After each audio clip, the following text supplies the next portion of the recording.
Hello everyone, welcome to definite success Pathshala. जैसा कि मैंने कहा था कि हम अपना 10th का सिलेबस जैसे ही ख़त्म करते हैं, आप सभी की प्रैक्टिस हम सेशन स्टार्ट करा देंगे। अब प्रैक्टिस सेशन में कई चीज़ें आती हैं। बोर्ड एग्ज़ाम है आपका, तो प्रैक्टिस सेशन में बहुत सारी चीज़ें आती हैं, जिनमें आपका रचनात्मक लेखन भी रहता है, फिर उसके बाद व्याकरण रहता है, उसके बाद हमारे पास में जो एक और सेशन रहता है वो है PYQs हमें सॉल्व करने पड़ते हैं, फिर सैम्पल पेपर सॉल्व करने पड़ते हैं। तो अगर हम बोर्ड एग्ज़ाम की बात करें तो बोर्ड एग्ज़ाम का जो हमारा पेपर है क्लास 10th हिंदी कोर्स ए और बी दोनों की अगर हम बात करें तो इनका पेपर पड़ रहा है 28 फरवरी का। ठीक है, तो 28 फरवरी के हिसाब से अभी हमारे पास इतना सफिशिएंट टाइम है कि हमारा सिलेबस तो हमने पूरा कंप्लीट कर दिया, हमने अपनी सारी बुक्स कंप्लीट कर दी, फिर उसके साथ ही साथ हमने एग्जाम ओरिएंटेड क्वेश्चंस की भी प्रैक्टिस कर डाली, क्योंकि सबसे पहले हमने लिटरेचर खत्म किया जिसमें हमने मल्टीपल चॉइस क्वेश्चंस हैं और आपके जो सब्जेक्टिव क्वेश्चंस हैं उन सभी की प्रैक्टिस हमने बखूबी कर ली। खूब सारे क्वेश्चंस हमने किए हैं ताकि हमें किसी भी तरह की कोई परेशानी नहीं आनी पाए। तो इतना हमने लिटरेचर की प्रैक्टिस कर ली।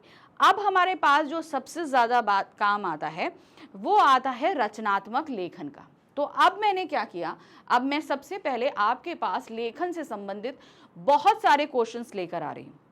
ठीक है, तो लेखन में हमारे पास अनुच्छेद लेखन है, पत्र में औपचारिक पत्र हैं, फिर अनौपचारिक पत्र हैं, फिर उसके बाद में हमारे पास ईमेल लेखन आता है, स्ववृत्त लेखन आता है, संदेश लेखन है, सूचना लेखन है, फिर लघु कथा लेखन है। तो इस तरीके से बहुत सारी चीज़ें हैं हमारे पास लेखन में, विज्ञापन लेखन है।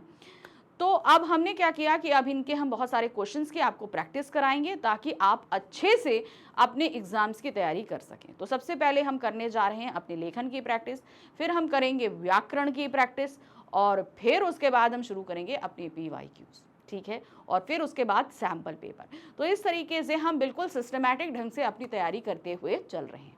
ठीक है, तो चलिए आज हम सबसे पहले रचनात्मक लेखन का अपना जो बोर्ड एग्जामिनेशन की प्रैक्टिस लेकर आए हैं उसमें पहला टॉपिक है हमारा अनुच्छेद लेखन। अब अनुच्छेद लेखन जो है वो हमारी 10th में भी आता है और क्लास 9th में भी आता है, तो दोनों ही बच्चे इसको देखकर अच्छे से अपनी प्रैक्टिस कर सकते हैं, एग्जाम की तैयारी कर सकते हैं। तो सिर्फ क्लास 10th अपनी तैयारी करें ये ज़रूरी नहीं है, आप सब भी तैयारी कर सकते हो। ठीक है, आप कोई भी क्लास में हैं जहाँ पर आपको अनुच्छेद लेखन से संबंधित चीज़ों को पढ़ना है आप आराम से करिए। ठीक है, तो देखिए क्या है, क्लास 9th और 10th दोनों में ही लेखन कार्य में अनुच्छेद लेखन जरूर आता है। इसका हम प्रैक्टिस क्वेश्चंस लेकर आए हैं फॉर बोर्ड एग्जामिनेशन। याद रखिए बोर्ड एग्जाम में अब यहाँ पर हमने जो रखे हैं ना, इसमें कुछ लास्ट ईयर कुछ पूछे गए हैं, उनमें से हैं कुछ आपके सैम्पल पेपर्स में थे, कुछ मार्किंग स्कीम और सैम्पल पेपर जो CBSE इशू करता है उसमें है, अलग अलग सेट्स में रहता है। भाई बोर्ड एग्जाम्स के कई सारे सेट्स इशू होते हैं, तो उन सारे सेट्स के भी लिए गए हैं और बहुत सारे हैं। तो करीबन यहाँ पर मैं 20-21 आपके पास अनुच्छेद लेखन के टॉपिक लेकर आई हूँ। देखिए आराम से और प्रैक्टिस करिए, हर एक चीज़ मैं आपको बता रही हूँ। ठीक है,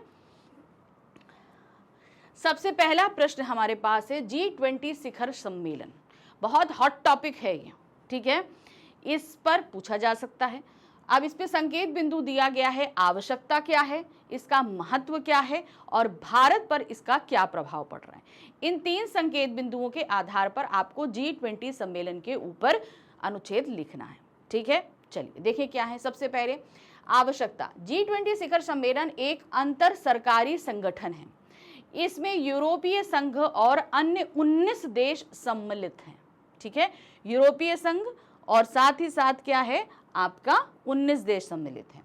G20 शिखर सम्मेलन वैश्विक आर्थिक विकास यानी विश्व स्तर पर जो फाइनेंशियली विकास डेवलपमेंट होता है वो और कल्याण सुनिश्चित करने में महत्वपूर्ण भूमिका निभाता है, यानी कि सभी का कल्याण हो, इस पर ये मीटिंग होती है, इनमें इन मुद्दों में विचार विमर्श होता है, निभाता है तथा अग्रणी और विकसित अर्थव्यवस्थाओं को जोड़ने वाले एक महत्वपूर्ण बहुपक्षीय मंच के रूप में कार्य करता है। इसमें विशेष बजट और सुरक्षा व्यवस्था की जाती है हमेशा। इसका एक अलग विशेष बजट है और इसकी सुरक्षा, क्योंकि आप सभी को पता है रिसेंटली अभी G20 सम्मेलन जो है भारत में भी ऑर्गेनाइज हुआ था, तो इसकी कितनी ज़्यादा व्यवस्था वगैरह की गई थी। G20 शिखर सम्मेलन की आवश्यकता विभिन्न राष्ट्रों के बीच सहयोग और समझौते की बढ़ती ज़रूरत को दर्शाती है। विभिन्न देशों के नेता यहाँ अपने विचार विनिमय करके आपसी सहमति बनाते हैं। भाई बहुत सारे देश होते हैं कि उनमें मतभेद होता है किसी चीज़ को लेकर। भाई एक देश दूसरे देश से व्यापार भी करता है, बहुत सारे मुद्दों पर उनमें जो है मतभेद भी होता है। तो ये एक ऐसा प्लेटफॉर्म होता है जहां आप अपने इन सारे मतभेदों को मिटा सकते हैं, अपने विचारों को किसी डेवलपमेंट के लिए अपने विचारों को प्रस्तुत कर सकते हैं, व्यापार दूसरे देशों से बढ़ा सकते हैं। बहुत सारे इनके पास में ऑप्शंस रहते हैं। विभिन्न देश, हाँ, और आपसी समझदारी से विश्व शांति बनाए रखते हैं। अब जैसे आप देख रहे हैं कि इस समय एट प्रेजेंट विश्व में कई जगह पर युद्ध चल रहे हैं, अलग अलग जगहों पर चल रहे हैं। तो G20 सम्मेलन में एक ये कोशिश ये भी की जाती है कि इन देशों के बीच हो रहे युद्धों को किस तरीके से शांत किया जाए। G20 शिखर सम्मेलन का महत्व विश्व स्तर पर व्यापक प्रभाव डालता है। यहाँ होने वाली चर्चाएं और निर्णय विभिन्न देशों के बीच सहयोग को बढ़ावा देने में सहायक हो सकते हैं, जिससे ग्लोबल समस्याओं के समाधान में मदद मिल सकती है। इससे विश्व अर्थव्यवस्था, वाणिज्यिक व्यापार और राजनीतिक स्थिति पर सकारात्मक प्रभाव पड़ सकता है, जो एक सामंजस्य और सशक्त विश्व की दिशा में कदम बढ़ा सकता है। G20 शिखर सम्मेलन भारत के लिए एक अद्भुत अवसर है। अब बताइए कि भारत पे इसका क्या प्रभाव है। ये तीसरा हमारा पॉइंट था संकेत बिंदु का। अपनी बात रखने, विचार विमर्श करने और आपसी मुद्दों पर अपनी प्रतिस्पर्धी देशों को सुनाने का विशेष मंच है। याद रखिए, ये एक ऐसा मंच है कि जहां भारत अपने आप को प्रेजेंट करता है, अपने प्रभाव को साबित करता है। क्योंकि देखिए, हम एक विकासशील देश हैं और हम बहुत तेजी से विकास कर रहे हैं। तो ये एक प्लेटफॉर्म, बहुत अच्छा प्लेटफॉर्म है जहां हम अपने आप को प्रस्तुत करके अपने प्रभाव को दिखा सकते हैं। यह देश को विश्व के एक महत्वपूर्ण भूमिका देने में मदद कर सकता है और सहमति के माध्यम से विश्व शांति और सहयोग की दिशा में काम कर सकता है। इससे भारत का सहयोग विभिन्न विषयों में मदद कर सकता है, जैसे व्यापार, विज्ञान, प्रौद्योगिकी और वाणिज्य के क्षेत्र का सहयोग है। इससे भारत अपनी आधिकारिक स्थिति को बढ़ा सकता है और विश्व नैतिकता समरसता की दिशा में एक अहम पात्र निभा सकता है। तो भारत के ऊपर इसका ये अहम प्रभाव पड़ता है। अब आ जाते हैं हम अपने दूसरे टॉपिक पे। तो देखिए, हर एक चीज को जहां जहां आपका मुश्किल पॉइंट है वहां पर मैं आपको क्लियर करते चल रही हूँ और बाकी सारी चीजें एक्सप्लेन करती चल रही हूँ। तो आप शब्दों का प्रयोग किस तरीके से करना है, क्या चीजें पूछी जा रही हैं उन्हें किस तरीके से प्रेजेंट करना है, ये चीजें आप ध्यान देते हुए चलिएगा। नेक्स्ट आते हैं मेरी अंतरिक्ष यात्रा। ठीक है, अगर हम कभी अंतरिक्ष जानना चाहें तो अब इसमें क्या है, विस्तार और समापन खाली है, यानी कि जो हम लोग लिखते हैं ना, इंट्रो और आपका बॉडी एंड जो है एंडिंग, समापन, ये सारी चीजें लिखनी। अंतरिक्ष पृथ्वी का वह भारी आवरण है जिसका ना कोई आरंभ है और ना ही कोई अंत है। अंतरिक्ष के अंतर्गत सूर्य, चंद्रमा, तारा, पृथ्वी तथा अन्य ग्रह इत्यादि भी सम्मिलित है। अब अंतरिक्ष है क्या, ये तो हमें बताना पड़ेगा। लोग ग्रहों, उपग्रहों, तारों आदि के बारे में जानकारी एकत्र करने के लिए अंतरिक्ष में यात्रा करते हैं। अंतरिक्ष यात्रा का मुख्य उद्देश्य अंतरिक्ष में छुपे रहस्यों का पता लगाना है। अब भाई हम अंतरिक्ष में क्यों जाते हैं, रीजन क्या है? भाई हम जानना चाहते हैं कि अंतरिक्ष में क्या है, कैसा है, हमारा ग्रह ऐसे कैसे यहाँ पर है, ये कैसे बना। बहुत सारे सवालों के जवाब हमें अंतरिक्ष में जाकर ही मिलते हैं। अंतरिक्ष का जिक्र आते ही मैं कल्पना की दुनिया में चली जाती हूँ, यानी कि मैं भी कभी अंतरिक्ष की यात्रा कर पाऊँ। अब मेरी अंतरिक्ष यात्रा का मतलब क्या है कि अब मैं कभी तो गई तो हूँ नहीं, जाहिर सी बात है, हम में से कोई भी नहीं गया होगा, या हो सकता है कोई गया हो, मैं नहीं कह सकती, लेकिन मुझे नहीं लगता कि हम में से कोई गया होगा, लेकिन हम कल्पना कर सकते हैं, तो उसी आधार पर हम लिखेंगे। अंतरिक्ष यात्रा बचपन से ही मेरे जीवन का सपना है। कभी कभी मैं सोचती हूँ कि अगर मैं अंतरिक्ष यात्री बन गई तो मैं अंतरिक्ष में जाऊंगी और हमेशा हवा में तैरती रहूंगी। तारों के बीच एक अलग एहसास को महसूस करूंगी। चांद सितारों के बीच मेरी खुशी का ठिकाना नहीं होगा। अंतरिक्ष का वातावरण पृथ्वी से बिल्कुल भिन्न होता है, क्योंकि हम सभी को पता है कि वहाँ कोई भी एनवायरनमेंट नहीं होता है। वहाँ ना तो जल है, ना पेड़ पौधे, ना ऑक्सीजन मिलती है। गुरुत्वाकर्षण के अभाव के कारण वस्तुएं हवा में तैरती रहती हैं। जब भी मैं अंतरिक्ष यात्री सुनीता विलियम्स, राकेश शर्मा, कल्पना चावला आदि के बारे में पढ़ती हूँ तो मुझे भी अंतरिक्ष यात्री बनने की इच्छा होती है और उनसे हमेशा प्रेरित होती हूँ। तो ये एक हमारी कल्पना है कि हम कभी जाएं तो हम वहाँ क्या करें, क्या चीज़ें कर सकें। ठीक है, अंतरिक्ष यात्री बनने का सफर इतना आसान नहीं होता, जाहिर सी बात है, बहुत मुश्किल होता है, बहुत पढ़ाई करनी पड़ती है, बहुत ट्रेनिंग होती है, तब कहीं जाके होता है। अंतरिक्ष यात्री बनने के लिए हमें कड़ी मेहनत और प्रशिक्षण की आवश्यकता होती है।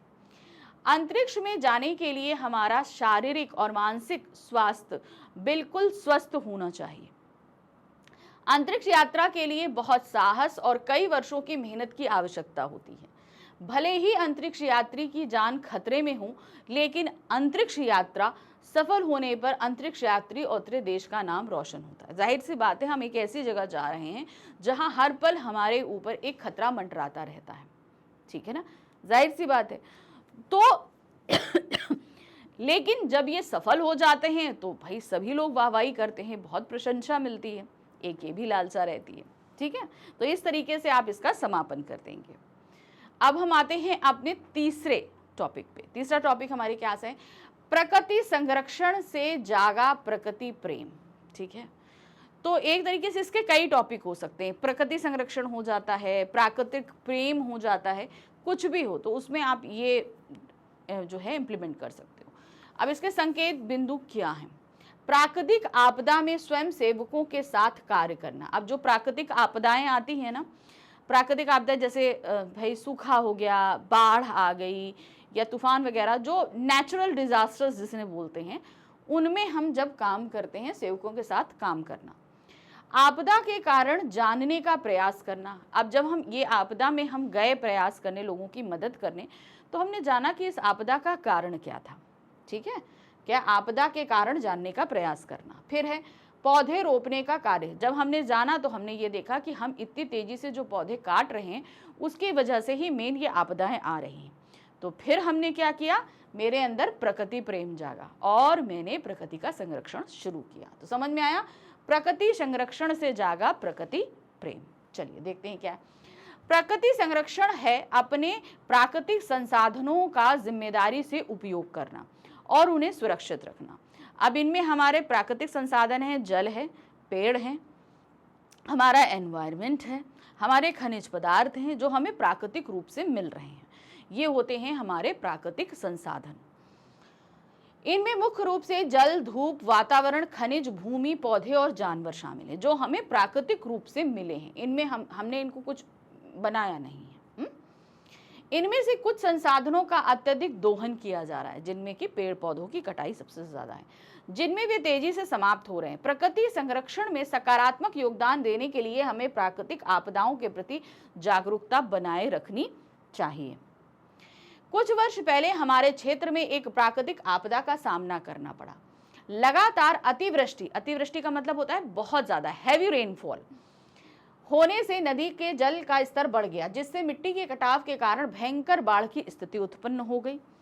बाढ़ आने से जनजीवन अस्त व्यस्त हो गया, कई लोगों व जीव जानवरों को अपनी जान गंवानी पड़ी। इस प्राकृतिक आपदा में आपदा प्रबंधन और स्वयं सेवकों ने बहुत ही मन लगाकर कार्य किया। इस जन सेवा कार्य में मैंने भी भाग लिया। बाढ़ में फंसे हुए लोगों व जीव जंतुओं को निकालकर उनकी जान बचाई, उन्हें खाने पीने की वस्तुएं उपलब्ध कराई गई तथा उनके लिए समुचित रहने की व्यवस्था की गई। यानी कि वो कहीं के भाई बाढ़ तो उनका घर वगैरह चले गए, अब उनके रहने की व्यवस्था भी करनी पड़ेगी। प्राकृतिक आपदाएं न केवल जनजीवन को प्रभावित करती हैं, बल्कि प्रकृति पर भी इनका नकारात्मक प्रभाव पड़ता है। अब प्रकृति जब जैसे बाढ़ आई तो भाई बहुत जगह की मिट्टी कट जाती है, पेड़ बह जाते हैं, होता है कि नहीं होता है? तो सिर्फ लोगों को नहीं, प्रकृति को भी बहुत इससे नुकसान पहुंचता है। हमें प्राकृतिक आपदा के कारण को जानने का प्रयास करना। अभी आप देख रहे हैं आजकल प्राकृतिक आपदाएं बहुत तेजी से आ रही हैं, बहुत जल्दी, जो बहुत पहले कम आया करती थी अब बहुत फ्रीक्वेंटली आ रही हैं। बहुत ज़्यादा बारिश होना, बहुत ज़्यादा गर्मी पड़ना, बहुत ज़्यादा ठंड पड़ना, तूफानों का आना, पहाड़ों पर बादलों का फटना, भूस्खलन होना, एवलांच आना, जो हिमस्खलन होते हैं वो भी हो रहे हैं। तो इस तरीके से आप देख रहे हैं कि ये प्राकृतिक आपदाएं दिन पे दिन इनकी जो संख्या है वो बढ़ती चली जा रही है। तो इनका क्या कारण है ये जानना है ताकि उस आपदा से बच सकें। यदि समय रहते हमारे क्षेत्र में बाढ़ के आने का कारण पता चल जाता तो हमारे क्षेत्र को इस भयंकर बाढ़ से बचाया जा सकता था। वर्तमान समय में बहुत अधिक प्राकृतिक आपदाएं आने लगी हैं, जिसका कारण प्राकृतिक संरक्षण के प्रति जागरूकता का अभाव, प्रकृति का अत्यधिक दोहन और अंधाधुंध वन वृक्षों की कटाई है। तो समझ में आया क्या हुआ? लोग जागरूक नहीं है कि हमारी ये जो प्रकृति है इसे हमें किस तरह संरक्षित करना है।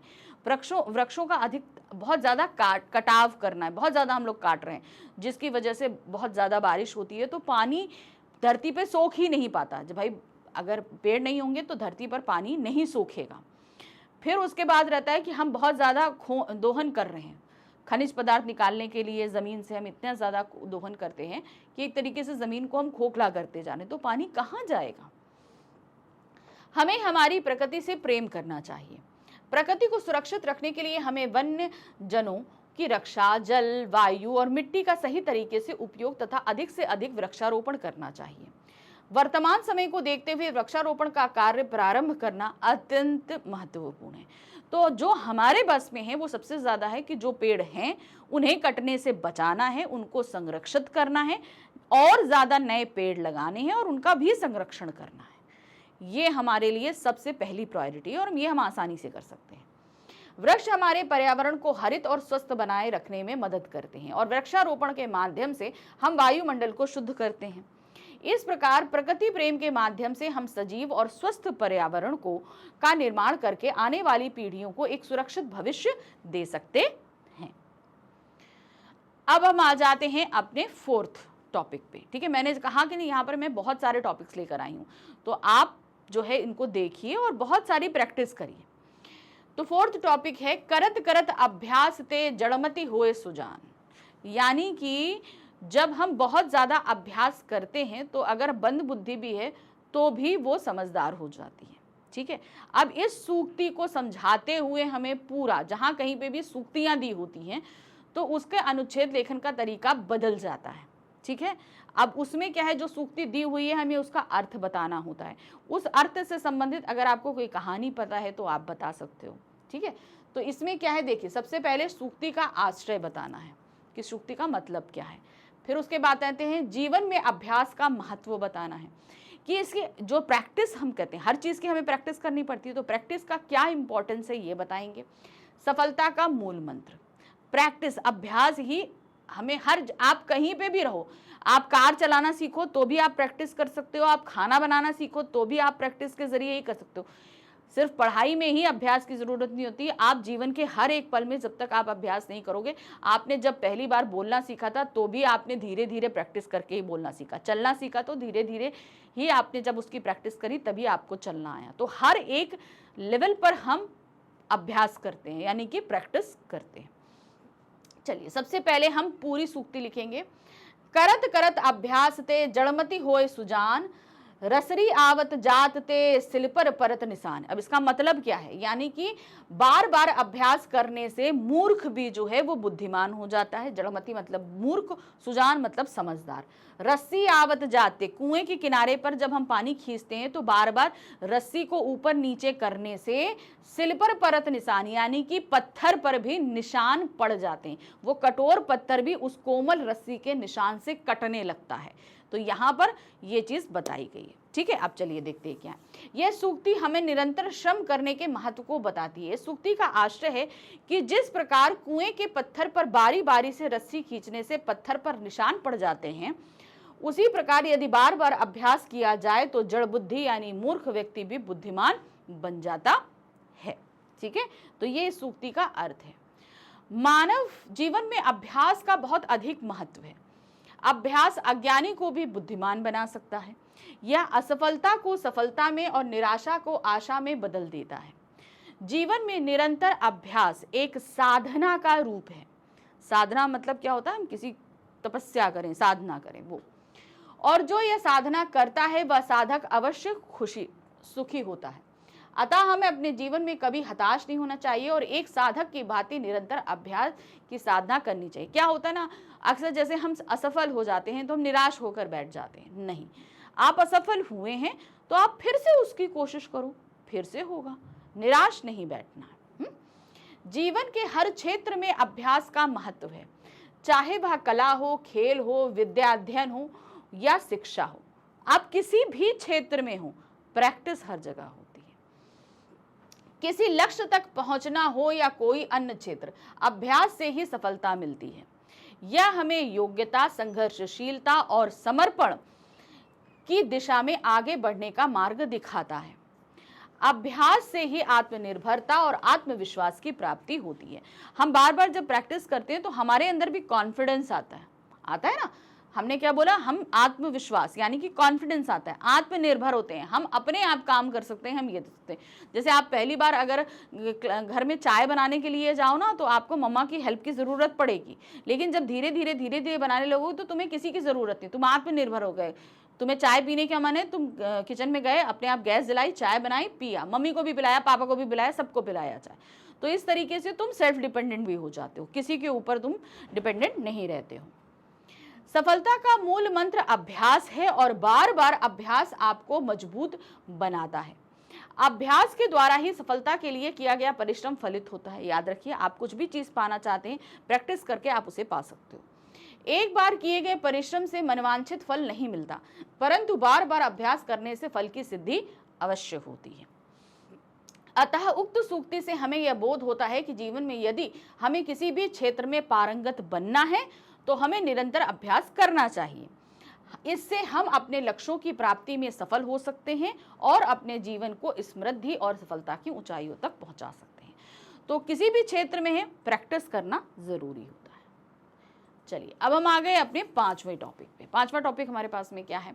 विद्यार्थी जीवन और चरित्र निर्माण।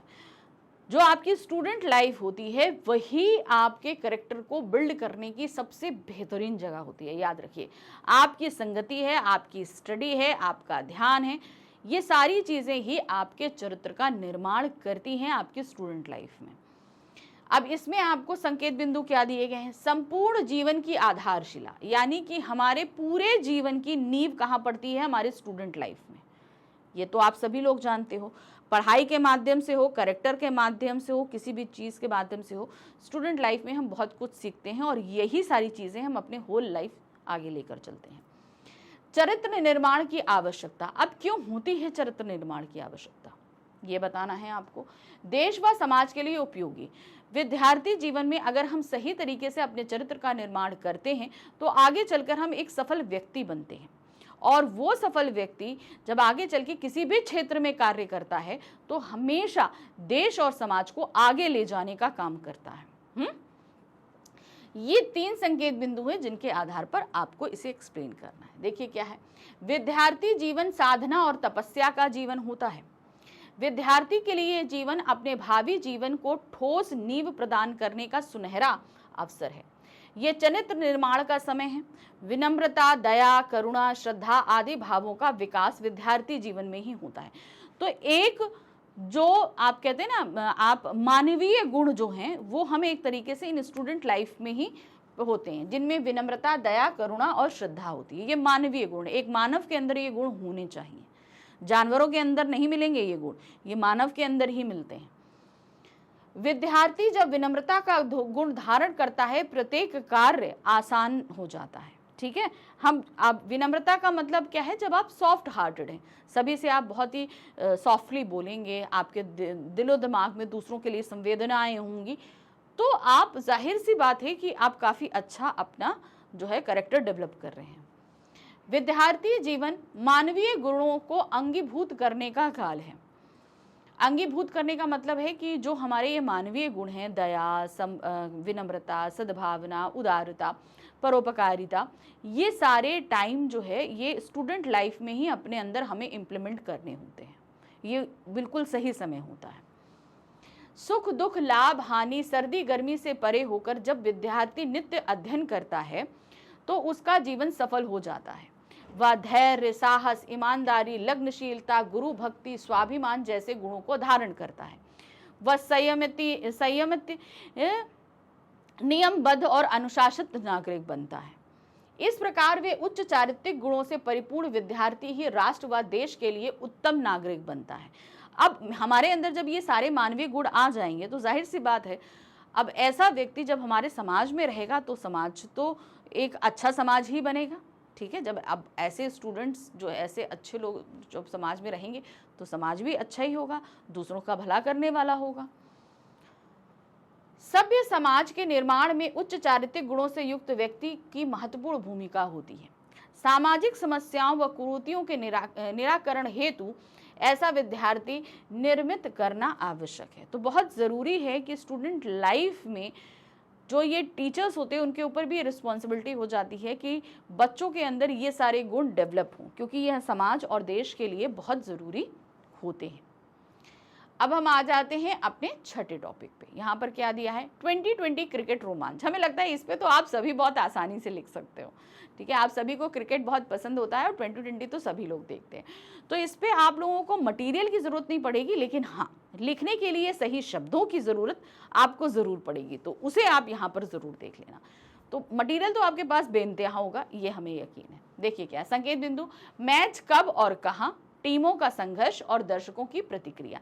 तो आप किसी भी मैच को ले सकते हो जो हुआ हो रिसेंटली, जो आपने देखा हो, जो आपके स्मृति पटल पर अंकित हो, तो उस मैच को आप लेकर उसे पूरा यहाँ एक्सप्लेन कर सकते हो। तो मैच कब और कहाँ हुआ, कौन सी 2 टीमें थी और दर्शकों की उस पर क्या प्रतिक्रिया हो रही थी, बस आपको ये 3 चीज़ें लिखनी है।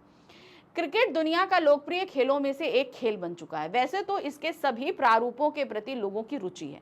सभी प्रारूप कौन से हो गए, पहले होता था ना टेस्ट मैच होता था, वनडे होता था, अब तो 2020 होने लगा। तो ये सभी स्वरूप लोगों को अच्छे लगते हैं, किंतु 2020 क्रिकेट के प्रति दर्शकों में अत्यधिक रोमांच है, क्योंकि भाई समय, पहले लोगों के पास समय हुआ करता था तो 5-5 दिन टेस्ट मैच होते थे, लोग देखते थे। फिर थोड़ा कम समय हुआ तो वनडे होने लगा, अब और कम समय होने लगा तो 2020 होने लगा, ठीक है। तो वनडे मैच होता था 50-50 ओवर्स का, ठीक है, और क्या कहते हैं, और जो क्या कहते हैं टेस्ट मैच होता था वो 5 दिन का होता था। तो इस तरीके से जैसे जैसे लोगों के पास समय कम होता गया, वैसे मैच का स्वरूप बदलता गया। क्रिकेट के इस प्रारूप की शुरुआत 2003 में इंग्लैंड में हुई।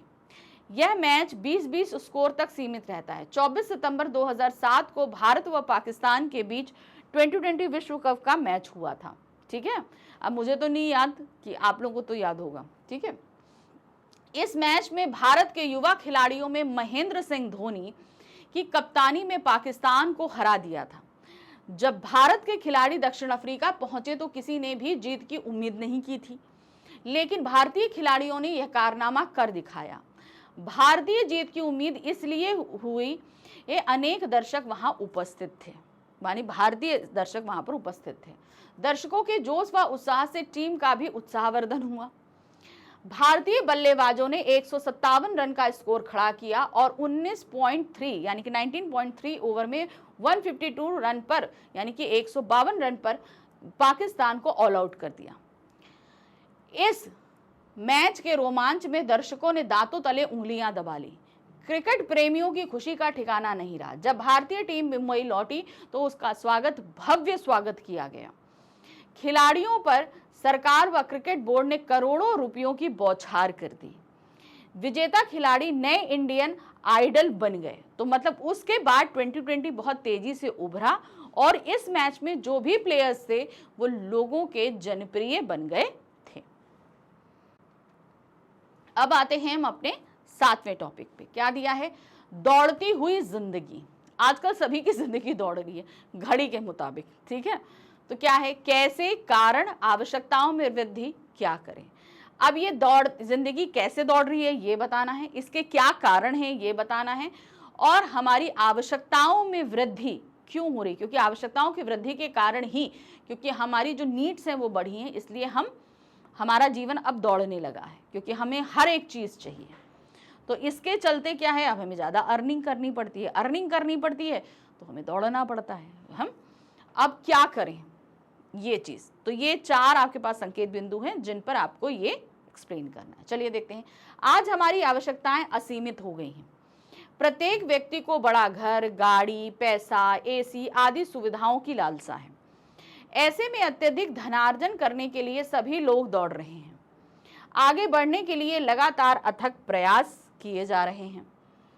जब हम अपनी वांछित वस्तु प्राप्त कर लेते हैं, वांछित यानी कि जो हमें मन में है, तब भी हम रुकते नहीं हैं। अब मान लीजिए आप में से बहुत सारे लोग हैं कि भाई हमें ये वाली बाइक या हमें ये वाली साइकिल मम्मी दिला दें, तो जब वो आपको मिल जाती है तो उसका मतलब ये नहीं है कि आपकी इच्छा ख़त्म हो गई। अब आपको उससे और नया वर्जन चाहिए होता है। जैसे अब आपको मोबाइल मिला है तो अब आपको नया वर्जन चाहिए, आपको इच्छा है कि मम्मी हमें आईफोन दिला दें, ठीक है, पापा हमें आईफोन दिला दें।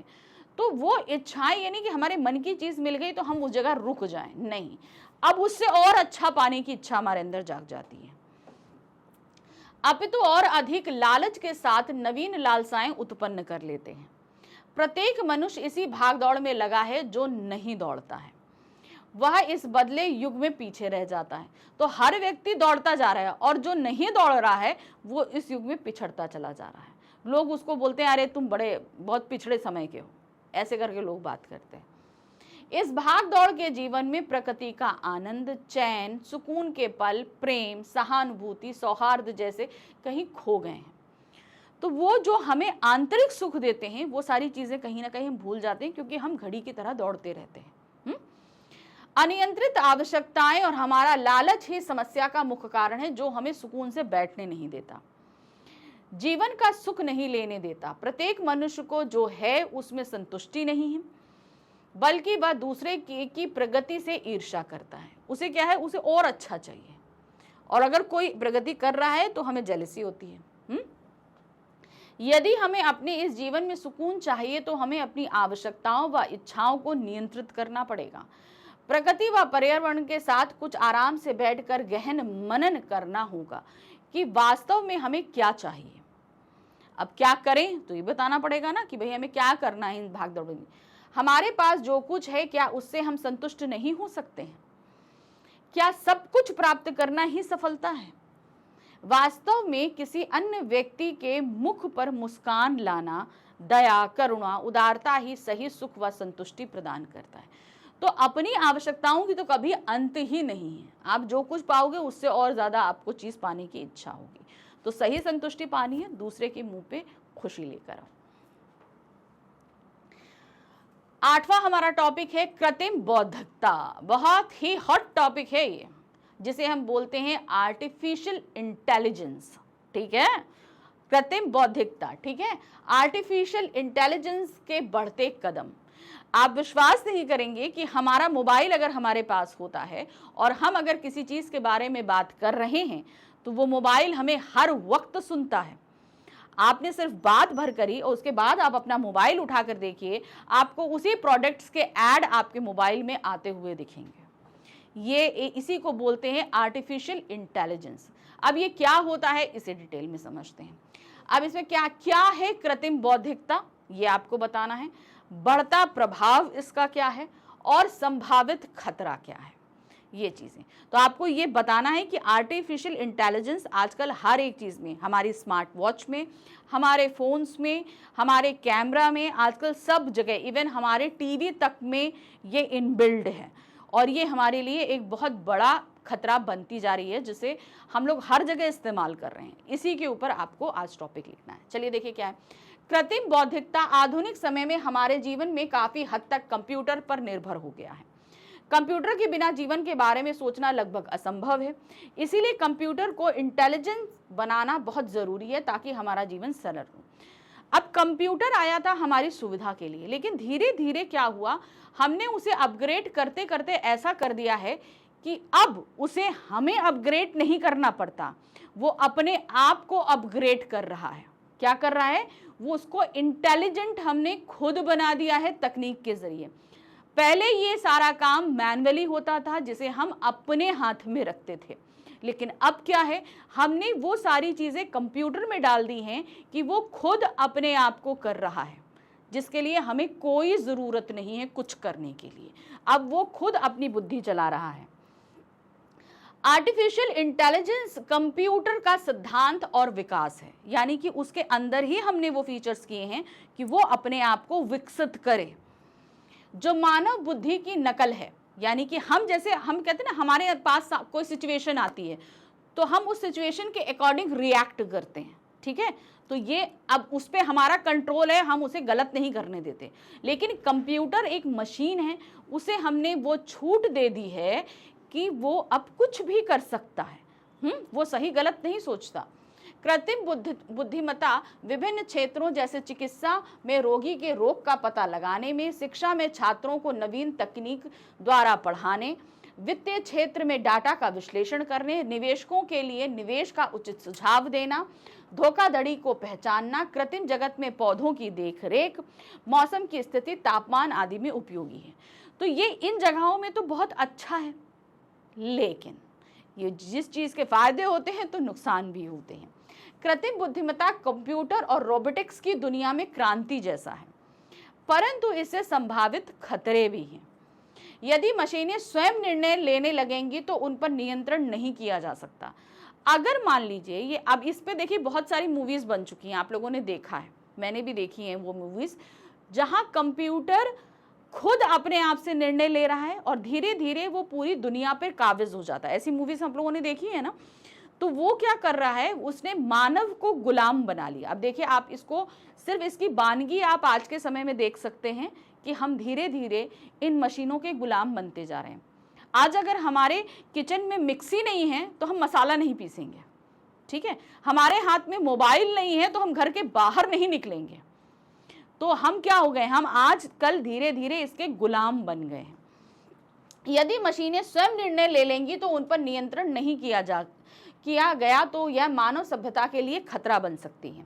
कृत्रिम बुद्धिमत्ता दुनिया का भविष्य बनाने के लिए पूर्ण रूप से तैयार है। यह मानव जाति के इतिहास में एक बड़ी क्रांति लाएगा। अगर इसका सही इस्तेमाल होता है तो ये फायदा ही फायदा है।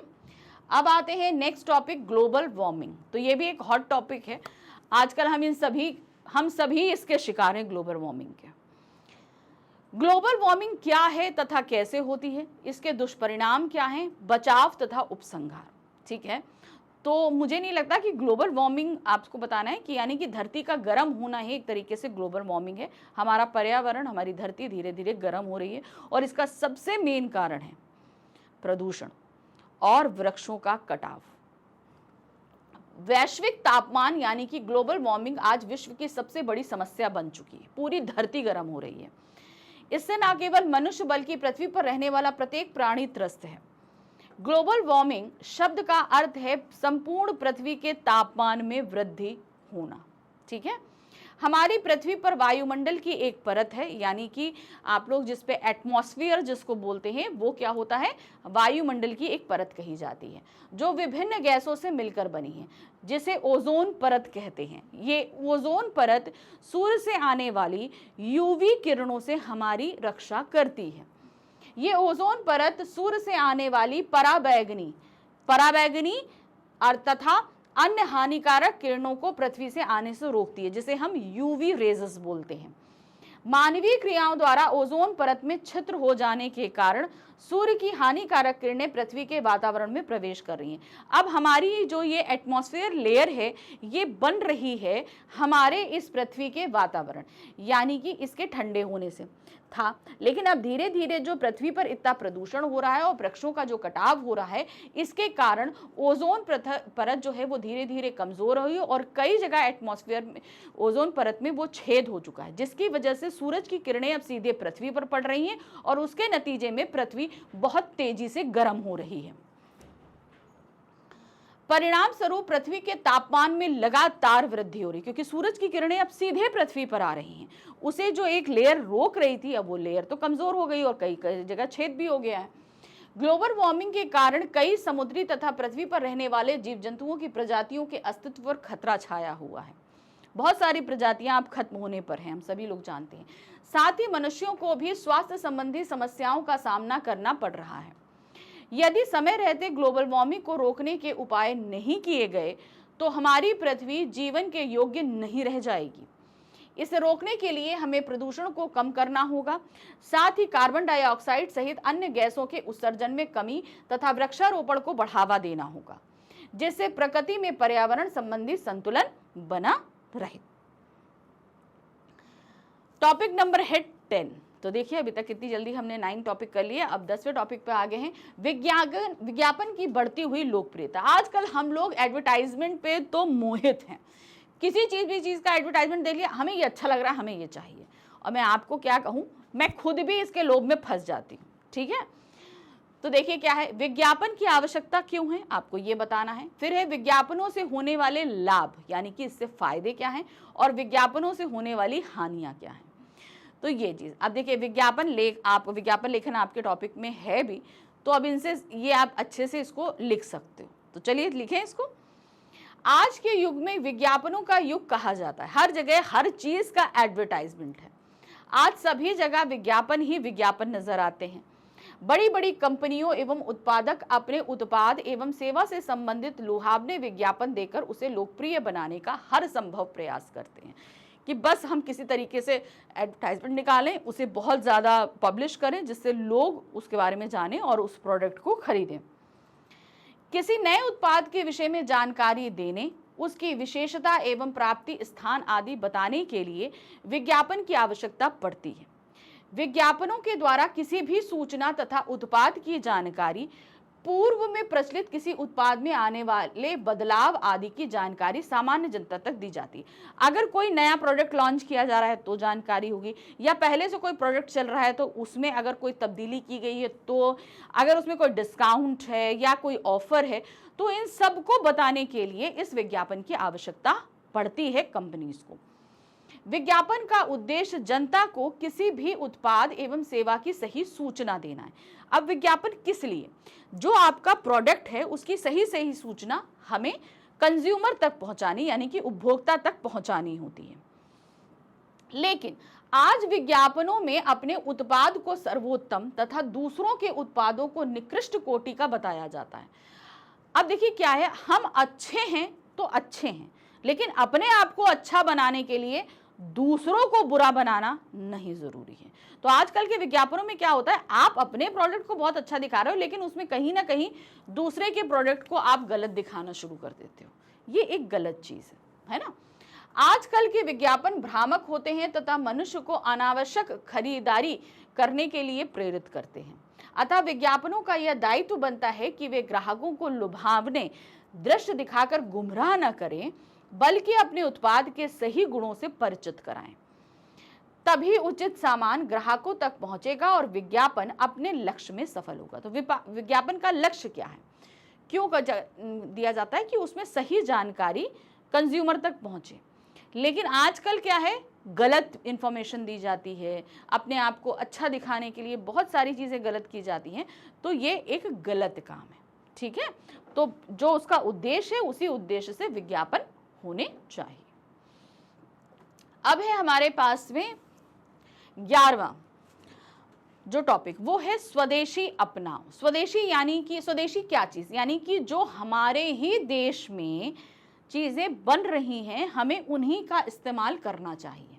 अब ऐसा क्यों होता है? इसका रीजन होता है कि जब प्रोडक्ट हमारे यहाँ बन रहा है तो मटेरियल, रॉ मटेरियल हमारे देश का है, यहाँ पर जो वर्कर काम कर रहे हैं वो हमारे देश के हैं, और इस तरीके से वो सेल भी हमारे ही लोगों को हो रहा है। तो इस तरीके से हमारा देश का पैसा हमारे ही देश में जा रहा है। अगर हम दूसरे देशों का प्रोडक्ट खरीदते हैं तो रॉ मटेरियल उनका है, उन लेबर उनकी है, लेकिन परचेज हम कर रहे हैं, यानी कि वो खर्च सब वो कर रहे हैं और पैसा फिर हमसे लेकर जा रहे हैं। तो प्रॉफिट किसको होगा? दूसरों को होगा। इससे हमारे देश को प्रॉफिट नहीं होता। इसीलिए कहा जाता है कि स्वदेशी अपनाओ, अपने देश के प्रोडक्ट्स को ही अपनाओ। क्या आवश्यकता क्यों? ये क्या है स्वदेशी और इसकी आवश्यकता क्यों है, आपको ये बताना है। देश की अर्थव्यवस्था पर इसका क्या प्रभाव है, आपको ये बताना है। और सुझाव क्या है, इसके लिए आप क्या सुझाव दे सकते हैं। स्वदेशी दो शब्दों स्व और देशी से मिलकर बना है, जिसका अर्थ है अपने देश का या अपने देश से उत्पादित, ठीक है। जो प्रोडक्ट हमारे ही देश में बना हुआ है वह स्वदेशी कहलाता है। इस तरह स्वदेशी अपनाओ का अर्थ हुआ कि अपने देश में बनी हुई वस्तुओं को स्वीकारना, अपनाना और उन्हें अपने उपयोग में शामिल करना। वर्तमान समय में स्वदेशी वस्तुओं को अपनाने की आवश्यकता बढ़ गई है। ये वस्तुएं हमें अपने देश के निकट ले जाती हैं और इनका उपयोग एक विशेष संतुष्टि प्रदान करता है। हमें अपने देश की उत्पादकता पर गर्वानुभूत होना चाहिए। भाई हमारे यहाँ इतनी सारी चीजें बनती हैं तो हमें उन्हीं को इस्तेमाल करो, गर्व महसूस करो। स्वदेशी वस्तुओं का प्रयोग करने से लाखों करोड़ों हाथों को काम मिलता है। अगर हम अपने ही देश की चीज का इस्तेमाल करते हैं तो हमारे देश के लोगों को ही तो काम मिलेगा। अब मान लीजिए आप लोग से बोला जाता है ना कि आप लोग जो खाते हो मिट्टी के कुल्हड़ में चाय पियो, डिस्पोजल में नहीं पियो। क्यों? मिट्टी के कुल्हड़ में पीने से ना जाने कितने कुम्हारों को काम मिलता है और वो आपके शरीर के लिए भी अच्छा है कि नहीं अच्छा है? वैसे तो बनने वाले वो कप भी हमारे लिए हैं, लेकिन वो हमारी सेहत के लिए अच्छे नहीं हैं। ठीक है, फिर आते हैं, इससे आत्मनिर्भरता में वृद्धि होती है। हमारे देश के लोग आत्मनिर्भर बनते हैं। हाथ के काम मिलने से बेरोजगारी दूर होती है, रचनात्मकता में वृद्धि होती है तथा राष्ट्रीय एकता में वृद्धि हो जाती है, क्योंकि किसी क्षेत्र विशेष से में उत्पादित वस्तुएं अन्य क्षेत्रों में प्रयोग की जाती हैं। अपने देश में बनी वस्तुएं अपनाने से कच्चे माल की खपत बढ़ती है। ठीक है, अब मान लीजिए हम अपने देश की चीज, तो हमारे देश का ही तो कच्चा माल यानी कि रॉ मटेरियल इस्तेमाल होगा उसमें, तथा हमें आयात करने की समस्या से राहत मिलती है। हम बाहर से तो नहीं ला रहे हैं, हम अपने देश की चीज को इस्तेमाल कर रहे हैं, जिससे हमारे देश का धन देश में ही सुरक्षित रहता है। इससे हमारी अर्थव्यवस्था मजबूत होती है। युवा वर्ग जो महंगे ब्रांड के नाम पर विदेशी वस्तुओं को बिना सोचे समझे अपनाता है, उसे स्वदेशी वस्तुओं का प्रयोग अवश्य करना चाहिए। हम सभी देशवासियों को चाहिए कि विदेशी वस्तुओं का मोह त्याग कर स्वदेशी वस्तुएं अपनाएं और देश के विकास में योगदान दें। तो हमेशा नेक्स्ट टाइम से आप किसी महंगे ब्रांड को खरीदने से अच्छा है कि इंडियन ब्रांड्स की तरफ जाएं। आजकल बहुत सारे इंडियन ब्रांड्स आजकल कपड़ों में हैं, जूतों में हैं, सब आ चुके हैं, तो इनका प्रयोग करिए। अब आते हैं, हमारा टॉपिक नंबर 12 है शिक्षक शिक्षार्थी संबंध। बहुत ही हॉट टॉपिक है, टीचर स्टूडेंट्स रिलेशनशिप। ठीक है, ये एक रिलेशनशिप ऐसा है जो एक स्टूडेंट की लाइफ बनाता है, तो टीचर को भी बहुत कुछ सिखाता है। अब इसके बारे में आपको लिखना क्या है, संकेत बिंदु है संबंधों की परंपरा, हमारा कर्तव्य, वर्तमान समय में आया अंतर। ठीक है, तो टीचर और स्टूडेंट की जो संबंधों की जो परंपरा है, गुरु शिष्य परंपरा, ये आपको बतानी है कब से चली आ रही है, क्या है, इसमें हमारा क्या कर्तव्य है। एक स्टूडेंट होते हुए आपको अपना कर्तव्य बताना है, फिर समय के साथ इन संबंधों में कैसे परिवर्तन आया है। भारत में शिक्षक शिक्षार्थी परंपरा बहुत प्राचीन है। गुरुकुल में रहकर शिक्षक शिक्षार्थी अध्ययन का कार्य करते थे। पहले क्या होता था, आप नहीं होता, आप बच्चा चला जाता था गुरुकुल में, वहीं जाकर रहकर पढ़ना, वहीं रहना, वहीं खाना, वहीं सब कुछ सीखना, ये होता था। शिक्षक शिक्षार्थियों को एक उचित शिक्षा प्रदान करता है। शिक्षक एक ऐसा महत्वपूर्ण वर्ग है जो भविष्य का स्वरूप निर्धारित करता है, क्योंकि हम स्टूडेंट्स के चरित्र को डेवलप कर रहे हैं, तो हम एक तरीके से देश का भविष्य निर्माण कर रहे हैं।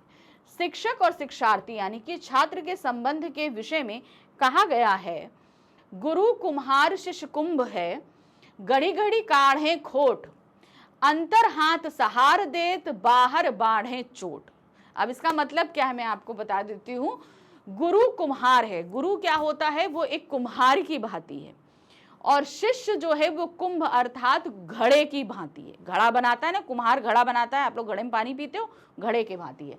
घड़ी घड़ी काढ़े कोट यानी कि वो बना बनाकर उसके अंदर की जितनी अशुद्धता है उसे निकालता है। कुम्हार अपने हाथ से क्या करता है, घड़े को बनाता है और उसके अंदर की जितनी अशुद्धता है, जितनी खराबियां हैं, उन सबको निकालता है। उसी तरीके से शिक्षक भी करता है, एक स्टूडेंट का चरित्र डेवलप करता है, उसके अंदर की जितनी खामियां हैं वो निकालता है। अब कुम्हार अंतर हाथ सहार दे। अब कुम्हार जब चाक चलाता है तो घड़े के अंदर से, घड़ा होता है, घड़े के अंदर सहारा देता है और बाहर से ऐसे चोट मारता है। तो वही कह रहा है, जो कुम्हार अंदर से सहारा देता है और बाहर बाढ़े चोट यानी बार बार बाहर से चोट मारता है, उसी प्रकार शिक्षक बच्चे का चरित्र निर्माण करते हुए, उसके चरित्र को सहारा देते हुए दंड विधान के माध्यम से उसके अंदर की खामियों को निकालकर उसके चरित्र का निर्माण करता है। तो यह है इस सूक्ति का मतलब। शिक्षक शिक्षार्थियों को सामाजिक रीतियों एवं मानवीय मूल्यों से परिचित कराता है, वह समाज की नींव तैयार करता है। वर्तमान समय में शिक्षक शिक्षार्थी परंपरा में परिवर्तन हो गया है। आज शिक्षक शिक्षार्थी संबंध व्यावसायिक होता जा रहा है, यानी कि बिजनेस ओरिएंटेड होता चला जा रहा है। वर्तमान में शिक्षक का उद्देश्य मात्र पाठ्य सामग्री का अध्ययन कराना है, उसके बदले में अपना पारिश्रमिक प्राप्त करना है। यानी कि मैं पढ़ा रही हूं, मुझे पैसा दो बस, ठीक है। दूसरी ओर शिक्षार्थी वर्ग भी पैसे देकर पर्याप्त ज्ञान प्राप्त करना चाहता है, वो भी ये पैसे फेंक रहा है, जहां उसको मिल रहा है आसानी से वो वहां से ले रहा है। इस निकृष्ट भावना के कारण शिक्षक शिक्षार्थी परंपरा समाप्त होकर व्यापार का रूप लेती जा रही है। यानी कि ये एक जो विशुद्ध रिश्ता था उसमें अब बिजनेस माइंडेड यानी कि मनी प्रिविलेज आ चुकी है। समाज के सभी सदस्यों का कर्तव्य है कि शिक्षकों के प्रति आदर भाव रखें। शिक्षक का छात्रों के साथ प्रत्यक्ष संबंध हो। कुछ छात्र तो अपने गुरु के प्रति आदर भाव रखते हैं, परंतु कुछ छात्र अपनी नासमझी के कारण शिक्षकों का अपमान करते हैं। बहुत सारे ऐसे बच्चे भी होते हैं जो शिक्षकों की इज्जत नहीं करते, उन्हें आदर सम्मान नहीं देते हैं। छात्र और शिक्षकों के बीच मधुर संबंधों का होना अत्यंत आवश्यक है, क्योंकि असंतुष्ट शिक्षक कभी भी अपनी सर्वोत्तम क्षमता का प्रदर्शन नहीं कर सकता। अगर हम सेटिस्फाई नहीं हैं तो हम अपनी पूरी कैलिबर के साथ आपको पढ़ा नहीं पाएंगे। शिक्षक ही छात्रों का उचित मार्गदर्शन करके उसके भविष्य को उज्जवल बनाने में सहायता करते हैं। अब हम आ जाते हैं अपने 13 टॉपिक में, हमारी मेट्रो। आजकल आप अगर देखोगे ध्यान से तो सभी शहरों में लगभग मेट्रो का काम शुरू हो चुका है। पहले जहां सिर्फ मेट्रोपॉलिटन सिटी है, जहां कलकत्ता है, दिल्ली है, बॉम्बे है, इनमें था, लेकिन अब धीरे धीरे सभी सिटीज में मेट्रो का काम शुरू हो रहा है। तो इस पर आपको आज का अनुच्छेद लिखना है। क्या है इसमें लिखना? भारत की प्रगति का नमूना है। बात सही है, बढ़ते हुए जो इतनी पॉपुलेशन है तो रोड्स पे चलना मुश्किल है, तो मेट्रो हमारे भारत के विकास का एक नमूना ही है। लोकप्रियता के कारण बताने हैं, क्यों इतना लोकप्रिय हो रहा है। दूसरा, मेट्रो का विस्तार आपको बताना है, ठीक है। परिवहन एवं यातायात के साधनों में मेट्रो अत्याधुनिक एवं नवीनतम साधन है। यह भारत की प्रगति का अनुपम नमूना है। क्या है? भारत की प्रगति का अनुपम नमूना है। भारत में मेट्रो रेल की शुरुआत वर्ष 1984 यानी कि 1984 में कलकत्ता यानी कोलकाता में हुई। सबसे पहले कोलकाता में ही मेट्रो चली थी। इसके बाद मेट्रो के कदम 24 दिसंबर 2002 को दिल्ली में पड़े। दिल्ली की पहली मेट्रो रेल लाइन का उद्घाटन तत्कालीन प्रधानमंत्री श्री अटल बिहारी वाजपेयी ने किया था, जो निठाला तथा शारदा को आपस में जोड़ती थी। आज दिल्ली में मेट्रो नेटवर्क का बहुत विस्तार हो चुका है। पूरा मेट्रो का जाल बिछा है दिल्ली में। दिल्ली एनसीआर को कनेक्ट करता है वो। प्रदूषण एवं यातायात की समस्या से राहत पाने के लिए अधिकांश लोगों द्वारा मेट्रो का चयन किया जाता है, ताकि आवागमन को सुविधाजनक बनाया जा सके। तो एक तरीके से दिल्ली जो इसको हम देखें, दिल्ली में बहुत ज्यादा मेट्रो का जाल है और पूरी दिल्ली ही इस मेट्रो पर चलती है। मेट्रो से प्राप्त होने वाली सुविधाएं एवं लाभ इनकी लोकप्रियता का प्रमुख कारण है। सस्ती है, तेज है। दूसरा जो है, आप बहुत आसानी से पहुंच जाते हो, कोई ज़्यादा परेशानी नहीं होती है। मेट्रो रेल के आने से यातायात सुगम हो गया है। यह आधुनिक सुविधाओं से युक्त तथा स्वचालित है। इसमें यात्रियों की सुविधा के लिए भूमिगत स्टेशनों पर एयर कंडीशन, यात्रियों को रेल संबंधित सूचना देने के लिए सार्वजनिक उद्घोषणा प्रणाली यानी कि जो हर जगह अनाउंसमेंट्स होती रहती है ना, वो सीसीटीवी की व्यवस्था है। टिकट व्यवस्था के लिए नवीनतम प्रणाली पर आधारित स्मार्ट कार्ड की व्यवस्था की गई है। आप लोगों को मेट्रो कार्ड इशू किए जाते हैं, हर समय टिकट कटाने की जरूरत नहीं है। मेट्रो कार्ड पंच करिए, आप जाइए आराम से। यह लंबी दूरी को तय करने में कम से कम समय लेती है तथा यात्रियों को बसों की तरह घंटों मेट्रो की प्रतीक्षा नहीं करनी पड़ती। इसकी लोकप्रियता इसी कारण हो रही है क्योंकि इसमें आपको सुविधाएं बहुत ज्यादा है। मेट्रो से मिलने वाले लाभ तथा उनकी बढ़ोतरी लोकप्रियता के कारण दिल्ली मेट्रो का विस्तार अन्य नजदीकी शहरों जैसे गाजियाबाद, फरीदाबाद, गुरुग्राम और नोएडा तक किया गया है। ठीक है, तो हमने कहा ना कि दिल्ली में ही नहीं, ये एनसीआर, तो एनसीआर में आपका गाजियाबाद, फरीदाबाद, गुरुग्राम, नोएडा ये सब आते हैं। ठीक है, मेट्रो रेल की परिवहन व्यवस्था की सफलता से प्रभावित होकर देश के अन्य शहरों जैसे उत्तर प्रदेश, राजस्थान, कर्नाटक, आंध्र प्रदेश एवं महाराष्ट्र में भी मेट्रो रेल यातायात प्रारंभ करने की योजनाएं बनाई जा रही हैं। तो अगर इसमें हम बात करें अभी एट प्रेजेंट की, तो उत्तर प्रदेश में बन चुकी हैं, राजस्थान, कर्नाटक, आंध्र प्रदेश में कार्यरत हैं, मध्य प्रदेश में भी कार्यरत है। तो बहुत सारे स्टेट में आज के समय में ये मेट्रो पर काम चल रहा है। नेक्स्ट हमारा टॉपिक है टॉपिक नंबर 14, जब मुझे मेरा निजी स्मार्टफोन मिला, यानी कि जब मुझे अपना पहला स्मार्टफोन मिला तो क्या हुआ। आपको इस पर आज का टॉपिक लिखना है, क्या है, कब और क्यों मिला, रीजन आप बताना है। अवर्णनीय खुशी का अनुभव, यानी कि वो खुशी जिसे हम वर्णन नहीं कर सकते। मित्रों और संबंधियों के साथ खुशी बांटना, तो भाई जाहिर सी बात है जिस दिन आपको पहला आपका स्मार्टफोन मिलेगा या मिल चुका है, उसी अनुभव को आपको यहाँ लिखना है, साझा करना है। हम सभी का जीवन अच्छे व बुरे अनुभवों का मिश्रण है। प्रत्येक व्यक्ति के जीवन में ऐसा कुछ अवश्य होता है जो उसके लिए अविस्मरणीय होता है, यानी कि जिसे हम भुला नहीं सकते। मेरे जीवन का एक अविस्मरणीय दिन है जब मुझे मेरा निजी स्मार्टफोन मिला, मेरा अपना पर्सनल फोन मिला। कुछ महीनों के बाद मेरी बोर्ड की परीक्षाएं आने वाली थी। मैं पूरी लगन से अपनी परीक्षा की तैयारी में जुट गया था। भाई हमारी आने वाली थी, तो अभी क्यों मिला, रीजन बताना है आपको। तो हम पूरी लगन के साथ अपनी तैयारी में जुटे हुए थे, जैसे आप लोगों की भी बोर्ड की परीक्षा आने वाली है, आप लोग अच्छे से जुटे हुए हो, वैसे ही। एक दिन मेरी कक्षा अध्यापिका ने परीक्षा से संबंधित कुछ जरूरी कागज पीडीएफ के रूप में सभी बच्चों को भेजे थे। मैंने अपने पिताजी का फोन नंबर कक्षा अध्यापिका को दिया, चूंकि मेरे पास एक साधारण सा फोन था जो कि स्मार्टफोन नहीं था। मेरी भी इच्छा थी कि मेरे पास भी स्मार्टफोन हो। अगले दिन मेरा जन्मदिन था और शाम को मेरे माता पिता ने मुझे एक स्मार्टफोन उपहार के रूप में भेंट दिया। जैसे ही मैंने उपहार खोला तो मेरी खुशी का ठिकाना ना रहा। मैं उस समय अवर्णनीय खुशी का अनुभव कर रहा था, जिसको मैं एक्सप्लेन नहीं कर सकता। मैं अपने माता पिता को धन्यवाद कहा और अपने मित्रों और संबंधियों को अपना नया स्मार्टफोन दिखाकर उनके बारे में बताने लगा। मैं ये उपहार पाकर बहुत खुश था। तब मेरे पिताजी ने कहा कि इसका उपयोग सीमित और अच्छे कार्य में ही करें और अपनी कक्षा अध्यापिका को अपना नंबर दे दें, जिससे वह तुम्हें परीक्षा से संबंधित कार्य भेज सकें। तो मम्मी पापा ऐसा नहीं है कि आपको देना नहीं चाहते, लेकिन डिस्ट्रैक्शन के कारण नहीं देते कि अभी ये टाइम आपकी पढ़ाई का है और मोबाइल में इतना ज़्यादा डिस्ट्रैक्शन है जिसकी वजह से आप डिस्ट्रैक्ट होके पढ़ाई छोड़कर उन सारे कामों में लग जाओगे। तो ज़रूरत क्या तो है, लेकिन डिस्ट्रैक्शन भी बहुत ज़्यादा है। ठीक, नेक्स्ट आते हैं सोशल मीडिया का मायाजाल और युवा, जिसकी हम बात कर रहे हैं कि फ़ोन में वो डिस्ट्रैक्शन क्या है। ये है वो डिस्ट्रैक्शन, सोशल मीडिया और आज के यंगस्टर्स। ठीक है, सोशल मीडिया क्या है, सबसे पहले आपको ये बताना है। युवाओं पर इसका प्रभाव क्या पड़ रहा है, और नेक्स्ट है मायाजाल के प्रभाव एवं सुझाव। ठीक है, तो ये 3 पॉइंट्स में आपको ये अनुच्छेद एक्सप्लेन करना है। पहला हम देखते हैं सोशल मीडिया क्या है। सोशल मीडिया 2 शब्दों सोशल और मीडिया से मिलकर बना है। इसमें सोशल का अर्थ समाज और मीडिया का अर्थ है माध्यम। ठीक है, मीडियम का अर्थ क्या होता है, माध्यम।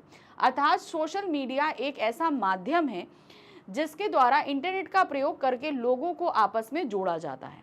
ठीक है, तो अब इसमें क्या है, जैसे आप लोग फेसबुक है, इंस्टाग्राम है, आपका टेलीग्राम है, व्हाट्सएप है, ट्विटर है, बहुत सारे ऐसे सोशल मीडिया अकाउंट्स हैं जिनके थ्रू हम बहुत सारे जिनको हम जानते भी नहीं उनके साथ कनेक्ट हो सकते हैं। तो इस तरीके से समाज जिनके साथ जानते हैं उनसे तो हम कनेक्ट हैं ही, जिनको नहीं जानते उनसे भी कनेक्ट हो जाते हैं। इससे लोग आपस में जुड़कर किसी भी प्रकार की जानकारी को साझा कर सकते हैं। देश दुनिया के बारे में जानना हो या अपनी बात को दुनिया के सामने रखना हो, सोशल मीडिया द्वारा इसे अत्यंत कम समय में आसानी से किया जा सकता है। सोशल मीडिया लोगों में, विशेषकर युवाओं में बहुत तेजी से लोकप्रिय हुआ है। आज युवा वर्ग बहुत तेजी से सोशल मीडिया के जाल में फंसता जा रहा है। मतलब आप ये देखेंगे छोटे छोटे बच्चों का अकाउंट भी आजकल फेसबुक और इंस्टाग्राम पे है। ये चीज़ आप देखेंगे, वह चाहकर भी सोशल मीडिया की लत से स्वयं को मुक्त या नियंत्रित नहीं कर पा रहे हैं।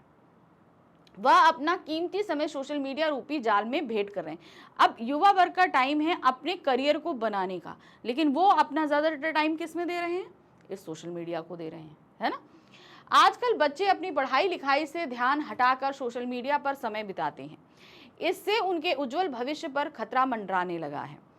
वास्तव में सोशल मीडिया किसी माया जाल से कम नहीं है जो हर आयु वर्ग के लोगों को अपने जाल में फांस कर शारीरिक और मानसिक बीमारियों का शिकार बना रहा है। तो हम ये बोलें कि सिर्फ यंगस्टर नहीं, बच्चे भी हैं, स्त्री भी हैं, पुरुष भी हैं, युवा भी हैं, प्रौढ़ भी हैं, वृद्ध भी हैं, सब इसके जाल में फंस रहे हैं। ठीक है, कोई बकाया नहीं है, इससे कोई छूटा नहीं है। और इससे क्या हो रहा है, हम जो है हमारी एक फिजिकल हेल्थ तो जा ही रही है, हम मानसिक रूप से भी बीमार हो रहे हैं इससे। सोशल मीडिया का प्रयोग एक सीमा में रहकर करने से यह बहुत लाभदायक है, लेकिन इसका अधिक और अनावश्यक प्रयोग मनुष्य को खतरे की ओर ले जाता है। अतः सोशल मीडिया का प्रयोग सोच समझकर ही करना चाहिए। आप प्रयोग करिए, लेकिन कुछ सोच समझकर करिए कि भाई कितनी लिमिट में करना है, क्या करना है। ये एक बहुत ही बड़ी समझदारी का काम है। ठीक है, आप सोशल मीडिया पे, वो अच्छी बात है, सब सारी होना भी चाहिए, हम ये नहीं कह रहे नहीं होना चाहिए, लेकिन उसका प्रयोग लिमिटेड करिए, क्योंकि आजकल उसका मिसयूज भी बहुत ज़्यादा हो रहा है। अब आते हैं ई कचरा। जब भाई इतना ज़्यादा टेक्निक बढ़ रही है तो उससे निकलने वाला वेस्ट भी है। ई कचरा मतलब इलेक्ट्रॉनिक वेस्ट। अब जैसे हमने आज एक नया मोबाइल लिया तो हमारा पुराना मोबाइल बेकार हो गया, लैपटॉप लिया पुराना बेकार हो गया, कंप्यूटर है, तो अब ये सारा ई वेस्ट जो है ठिकाने लगाना भी एक बहुत बड़ा समस्या की काम है ना। देखिए क्या है ई कचरा से तात्पर्य क्या है, पहले आपको ये बताना है। फिर चिंता का कारण क्या है, अगर इतना सारा ई वेस्ट इकट्ठा हो रहा है तो इसको लेकर इतना चिंता क्यों है। ठीक है, दूसरा निपटाने का उपाय। अब इस कचरे को ऐसा नहीं है कि हम लोग ऐसे ही फेंक दें, इसको हम किस तरीके से ठिकाने लगा सकते हैं ये देखते। देखिए, ई कचरा आधुनिक समय का एक गंभीर समस्या है। वर्तमान समय में विज्ञान और प्रौद्योगिकी के क्षेत्र में नित नए उन्नत तकनीक वाले इलेक्ट्रॉनिक यंत्रों का उत्पादन किया जा रहा है। हमेशा एक नई टेक्नोलॉजी, आज आप एक मोबाइल ले लो, 2 दिन बाद उससे डेवलप एक नई टेक्निक आ जाती है कि नहीं आ जाती है। वही जैसे ही बाजार में उन्नत तकनीक वाला उत्पाद आता है वैसे ही पुराने यंत्र बेकार हो जाते हैं। ठीक है, इसी का नतीजा है कि आज computer, laptop, mobile phone, TV, radio, printer, iPods आदि के रूप में ई कचरा बढ़ता जा रहा है। एक अनुमान के अनुसार एक वर्ष में पूरे विश्व में लगभग 50 मिलियन टन ई कचरा उत्पन्न होता है। 50 मिलियन टन ई कचरा इकट्ठा होता है। यह अत्यंत चिंता का विषय है कि ई कचरे का निपटारा उतनी तेजी से नहीं हो पा रहा है जितनी तेजी से यह पैदा हो रहा है। यानी कि जितनी जल्दी से कचरा आ रहा है उतनी जल्दी से हम इसे ठिकाने नहीं लगा पा रहे हैं, इसको डिस्पोज ऑफ नहीं कर पा रहे हैं। ई कचरे को डालने या खुले में जलाने से पर्यावरण के लिए गंभीर समस्याएं उत्पन्न होती, क्योंकि ये प्लास्टिक है, बहुत सारे जो गैसेस छोड़ता है उसको नहीं कर सकते, क्योंकि इलेक्ट्रॉनिक यंत्रों में arsenic, cobalt, mercury, barium, lithium, copper, chrome, lead आदि हानिकारक अवयव होते हैं। इनसे कैंसर जैसी गंभीर बीमारियों का खतरा कई गुना बढ़ जाता है। अगर इन्हें हम खुले में जला दें तो ये सारी चीजें हमारी एनवायरनमेंट में फैल जाएंगी। देश में ई कचरे को कम करने हेतु कानून बनाने की आवश्यकता है। यदि सरकार और जनता दोनों जागरूक हो जाएं तो निश्चय ही भविष्य में ई कचरे की समस्या से छुटकारा पाया जा सकता है। विकसित देशों को भी ई कचरे से निपटान में योगदान देना होगा, क्योंकि ई कचरा उन्हीं देशों में सबसे अधिक होता है। इस समस्या से निपटने के लिए विकसित और विकासशील देशों को मिलकर काम करना होगा। बहुत जरूरी है, क्योंकि देखिए इसको हम जमीन में गाड़ दे तो ये गल नहीं सकता, कुछ नहीं हो सकता। तो बहुत ज़रूरी है कि इसको सही तरीके से ठिकाने लगाया जाए। इसके जितने भी स्पेयर पार्ट्स हम रीयूज़ कर सकते हैं उन्हें रीयूज़ करना चाहिए, बाकी जो बचा है उसे सही तरीके से डिस्पोज ऑफ कर देना चाहिए। नंबर 17, अनुशासन क्यों, यानी कि डिसिप्लिन क्यों ज़रूरी है। ठीक है, सबसे पहले आपको डिसिप्लिन का अर्थ बनाना है, इसकी आवश्यकता क्यों है और इसके प्रभाव क्या होते हैं। हर किसी की लाइफ में एक डिसिप्लिन का होना बहुत ज़रूरी होता है। जो लोग अपनी लाइफ में एक डिसिप्लिन के साथ नहीं चलते, उनका लाइफ में देखिए उनके शारीरिक रूप से भी उनको बीमारियां होती है, मानसिक रूप से भी वो बहुत ही सुस्त हो जाते हैं और उनका भविष्य भी आगे जाकर ज़्यादा अच्छा नहीं रहता है। तो हर किसी की लाइफ में एक डिसिप्लिन का होना बहुत ज़रूरी होता है। अनुशासन शब्द का अर्थ है शासन के पीछे चलना। ठीक है, अनुशासन का मतलब क्या होता है, शासन के पीछे चलना, अर्थात सामाजिक, राजनीतिक तथा धार्मिक सभी प्रकार के आदेशों और नियमों का पालन करना। हम सभी के लिए हर जगह पे कुछ नहीं, हम अपने घर में रहते हैं, वहाँ हमारे घर के कुछ नियम हैं, स्कूल जाते हैं, स्कूल के कुछ नियम हैं, समाज में रहने के कुछ नियम हैं। हम कहीं पे भी जाएं, हम आगे चल के आप किसी इंस्टीट्यूट, आप कोचिंग इंस्टीट्यूट में भी जाएंगे वहाँ पढ़ने के लिए, उनके अपने कुछ नियम हैं। आगे चल के आप किसी ऑफिस में काम करेंगे, उनके अपने नियम हैं। हर किसी के अपने एक नियम होते हैं। शासन शब्द में दंड की भावना छुपी हुई है, क्योंकि नियमों का निर्माण लोक कल्याण के लिए होता है। चाहे वे किसी भी प्रकार के नियम हो, उनका शासन करना उन सभी व्यक्तियों के लिए अनिवार्य होता है जिनके लिए वह नियम बनाए गए हैं। अब मान लीजिए, अब जैसे सरकार ने भी हमारे लिए नियम बनाए, अगर हम उनका पालन नहीं करते हैं तो भाई पुलिस द्वारा हमें दंड दिया जाता है। हम अगर ओवर स्पीडिंग करते हैं तो हमारा चालान कटता है, हम हेलमेट नहीं लगाते तो चालान कटता है, होता है कि ना। तो अब ये बहुत ज़रूरी है कि जहाँ कहीं भी कोई भी इंस्टीट्यूट हो, कोई भी सरकार हो, जो नियम को बना रही है वो लोगों की भलाई के लिए नियमों को बनाती है, और वो उसका काम हो जाता है कि नियमों का पालन भी करवाए, जिसके लिए दंड विधान होता है।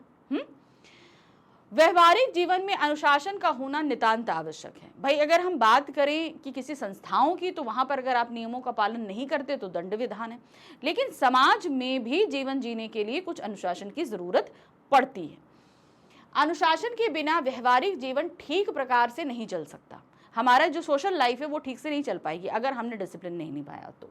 यदि हम घर के नियमों का उल्लंघन करेंगे, बाजार में बाजार के नियमों का उल्लंघन करेंगे, विद्यालय में विद्यालय के नियमों का उल्लंघन करेंगे, तो सभी हमारे व्यवहार से असंतुष्ट हो जाएंगे। जाहिर सी बात है, ऐसे बहुत सारे बच्चे होते हैं, बहुत सारे लोग होते हैं जो कहीं नियमों का पालन नहीं करते, तो देखिए सब उनको बुरा कहते हैं कि नहीं। और उन बच्चों के लिए आप जल्दी सारी चीजें आसान नहीं, आज वो दंडता दिखा लेते हैं लेकिन भविष्य में जाके उनको उस चीज का बहुत नुकसान होता है।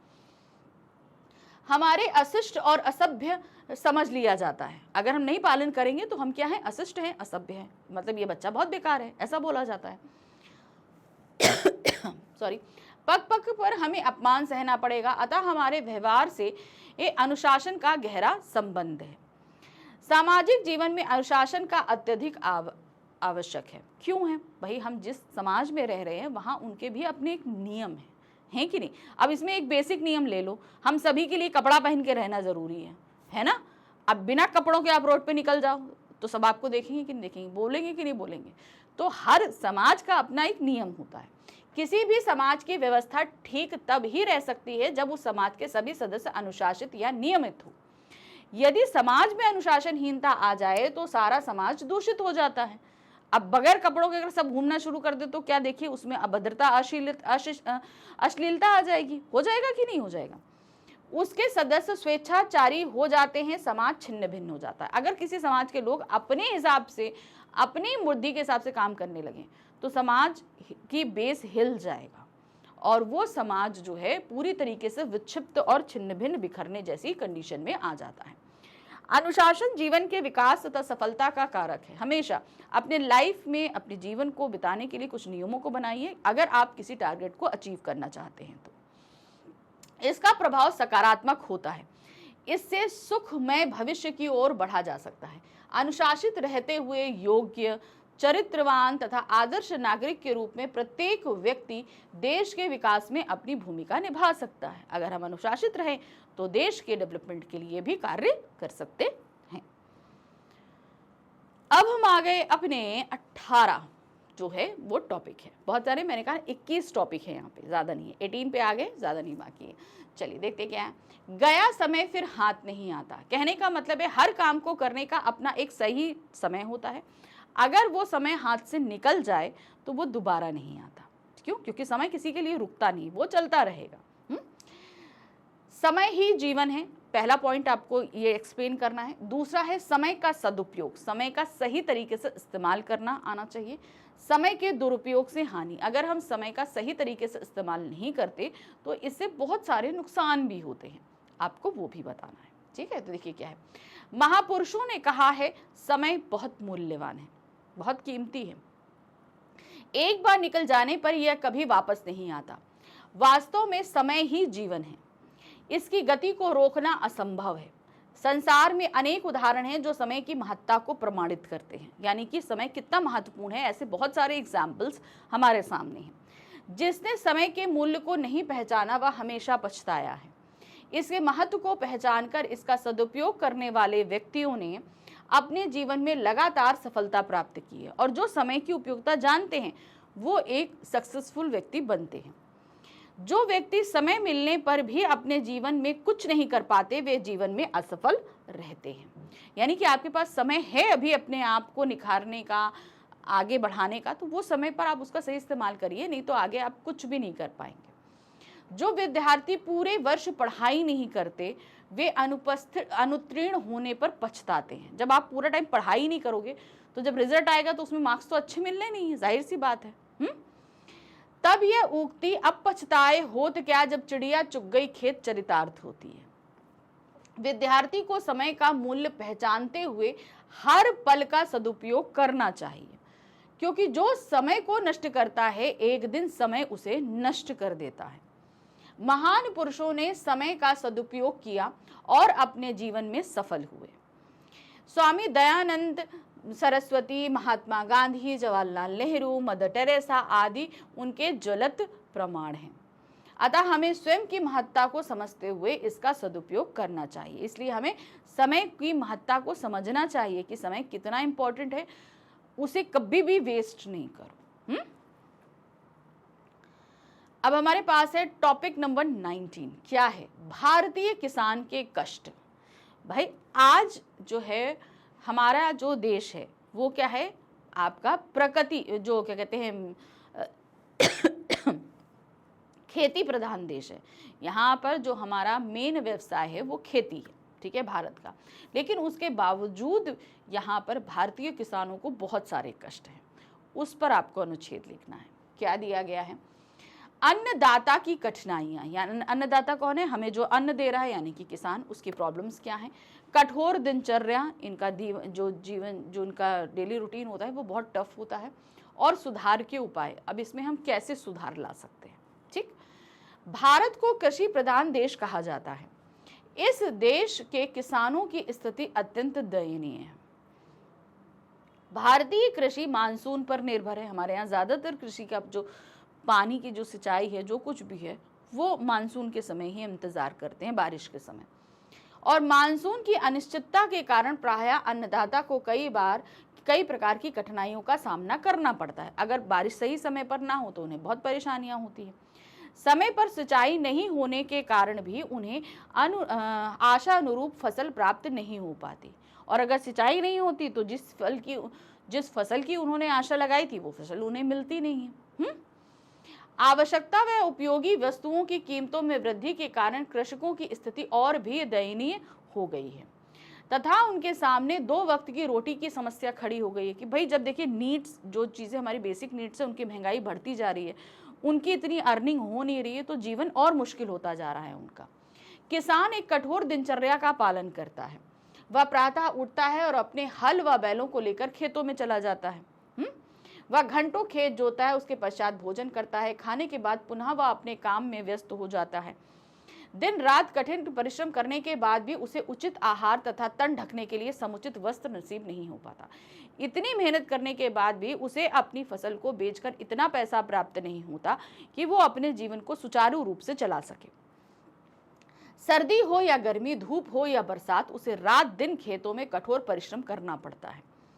किसानों की स्थिति सुधारने के लिए सरकार ने कुछ उपाय किए हैं।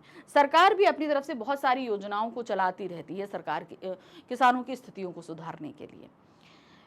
राष्ट्रीय कृषक आयोग का गठन किसानों की स्थिति सुधारने हेतु किया गया है। राष्ट्रीय कृषक आयोग की ये संतुष्टि पर भारत सरकार ने राष्ट्रीय कृषक नीति 2007 की घोषणा की। इसमें कृषकों के कल्याण एवं कृषि के विकास के लिए कई बातों पर जोर दिया गया है। साथ ही रोजगार गारंटी योजना है, किसान क्रेडिट कार्ड आदि भी महत्वपूर्ण कदम साबित हुए हैं।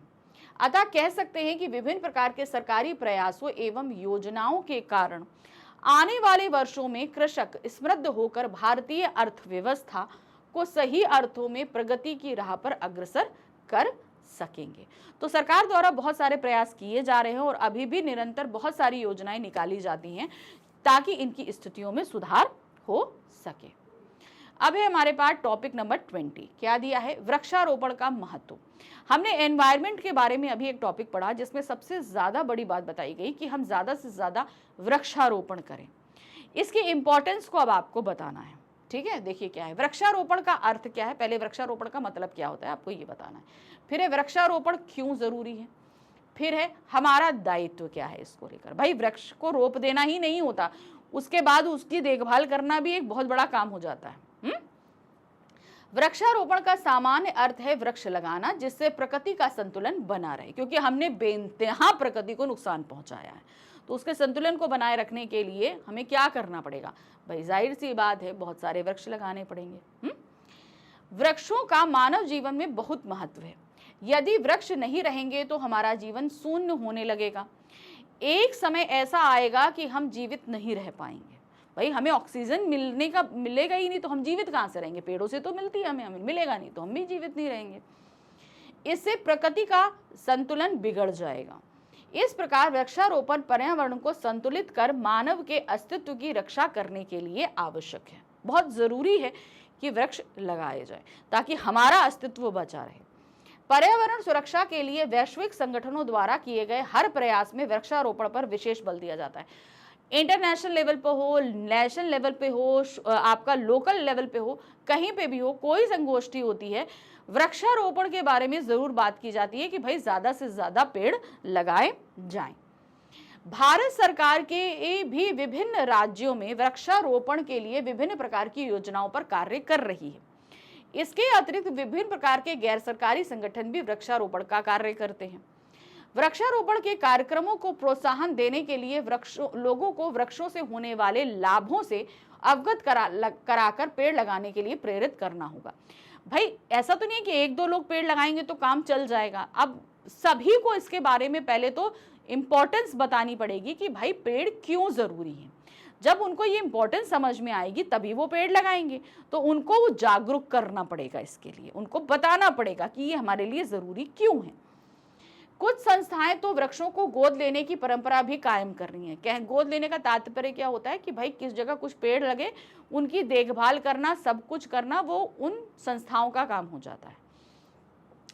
शिक्षा के पाठ्यक्रम में वृक्षारोपण को भी पर्याप्त स्थान देना चाहिए। बच्चों को इसके लिए इनकरेज करना चाहिए ताकि हमारी आगे आने वाली पीढ़ी वृक्षों के महत्व को समझे। पेड़ लगाने वाले लोगों को प्रोत्साहित करना होगा। यदि हम चाहते हैं कि प्रदूषण कम हो और हम पर्यावरण की सुरक्षा के साथ सामंजस्य रखते हुए संतुलित विकास की ओर अग्रसर हो, तो इसके लिए हमें अनिवार्य रूप से वृक्षारोपण का सहारा लेना ही पड़ेगा। हमारा जीवन स्वस्थ रहे, अच्छा रहे और बहुत जरूरी कि बना रहे और हम निरंतर प्रगति करें, तो उसके लिए हमें एक स्वस्थ जो है वो माहौल चाहिए, पर्यावरण आवरण चाहिए। उसके लिए जरूरी है वृक्षों को लगाना, तो उसके महत्व को हमें खुद भी समझना होगा, औरों को भी समझाना होगा। अब है हमारे पास में हमारा 21 और आखिरी टॉपिक है पहला सुख निरोगी काया। यानी कि देखिए सिंपल सी बात है, हम बहुत कुछ करना चाहते हैं, सब कुछ करना चाहते हैं, लेकिन अगर हमारी तबीयत खराब है, हमको कहीं दर्द हो रहा है, हमें कोई बीमारी है, तो हम कोई काम नहीं कर सकते। हमारा मन होते हुए भी हम नहीं कर पाएंगे। तो किसी भी काम को, चाहे आप अच्छा पढ़ो, चाहे वृक्षारोपण करो, चाहे मोबाइल चलाओ, कुछ भी चलाओ, उसके लिए पहली जरूरत होती है कि आपका शरीर स्वस्थ होना चाहिए। और ये सही है, ये स्वस्थ है, तो आप सब कुछ अचीव कर सकते हो। ये पहली चीज होती है। देखिए क्या है, सबसे पहले तो आप इसका मतलब समझाओगे। पहला सुख निरोगी काया, दूसरा व्यायाम और स्वास्थ्य, यानी कि अपने शरीर को स्वस्थ बनाए रखने के लिए एक्सरसाइज करनी जरूरी है, तभी हम स्वस्थ रह सकते हैं। फिर है समाज को लाभ। अगर भाई सब लोग निरोगी रहेंगे, स्वस्थ रहेंगे, तो ये सुख तो सबको प्राप्त हुआ। अब आपको बताना है इससे हमारे समाज को क्या फायदा होगा। ठीक है, तो ये 3 पॉइंट्स पे आपको अनुच्छेद बताना है। तो सबसे पहले हम बताएंगे कि पहला सुख निरोगी काया का मतलब क्या है। पहला सुख निरोगी काया सूक्ति का आशय है कि शरीर का स्वस्थ रहना ही सबसे बड़ा सुख है, क्योंकि सारे सुख शरीर के द्वारा ही भोगे जाते हैं। अब मान लीजिए आप में से बहुत सारे लोग हैं जिनको चाहिए कि नहीं, मुझे एक बढ़िया सी मोटर बाइक मिल जाए, या मुझे बहुत अच्छा खाना मिल जाए, या मैं ब्रांडेड कपड़े पहन लूं। अब सपोज थोड़ा सा ये सोचो, आपको फीवर लगा है, आपको बहुत वीकनेस है, तो वो बाइक लेके आप करोगे क्या? चला पाओगे? नहीं चला पाओगे। अच्छा कपड़ा ब्रांडेड ले लिया, बीमार हो, घर में पड़े हो, ब्रांडेड कपड़ा पहन पाओगे? नहीं पहन पाओगे। बीमार हो, खाने की इच्छा ही नहीं करेगी तो तमाम, हम कह रहे दुनिया भर के पकवान तुम्हारे सामने लाकर रख दिए जाएं, तुम कुछ नहीं खा पाओगे।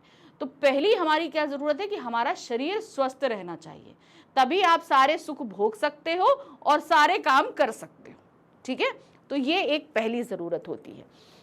यदि व्यक्ति स्वस्थ नहीं रहेगा तो उसके लिए दुनिया की हर खुशी निरर्थक है, बेकार होगी। इसीलिए शरीर को स्वस्थ रखने के लिए व्यायाम अति आवश्यक है। अगर आप ये चाहते हो कि शरीर स्वस्थ रहे तो एक्सरसाइज बहुत जरूरी होती है। अतः हमें अपने शरीर को स्वस्थ रखने के लिए प्रतिदिन व्यायाम करना चाहिए। व्यायाम करने से शरीर स्वस्थ तथा मन प्रसन्न रहता है, साथ ही रोगों से लड़ने की शक्ति मिलती है। व्यायाम और स्वास्थ्य का एक दूसरे से घनिष्ठ संबंध है, ये हमेशा ध्यान रखना। आपको स्वस्थ रहना है तो एक्सरसाइज जरूरी है। ये दोनों आपस में जो हैं वो कहते हैं ना, एक ही हैं, एक तरीके से समझ लो।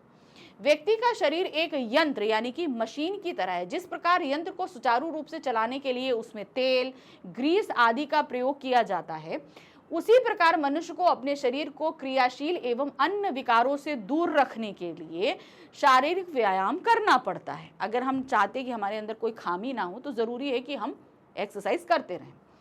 स्वस्थ व्यक्ति एक स्वस्थ समाज की स्थापना करता है। अब समाज को इससे क्या फायदा? अगर हम स्वस्थ रहेंगे तो हम अपने कार्य से ही तो समाज को आगे बढ़ाएंगे ना, समाज को हमारी स्वस्थ रहने से फायदा होगा। आदर्श समाज का निर्माण करने के लिए व्यक्ति का स्वस्थ होना अति आवश्यक है, क्योंकि जब व्यक्ति शारीरिक रूप से स्वस्थ होगा तो वह समाज के विकास की दिशा में अपना महत्वपूर्ण योगदान दे पाएगा।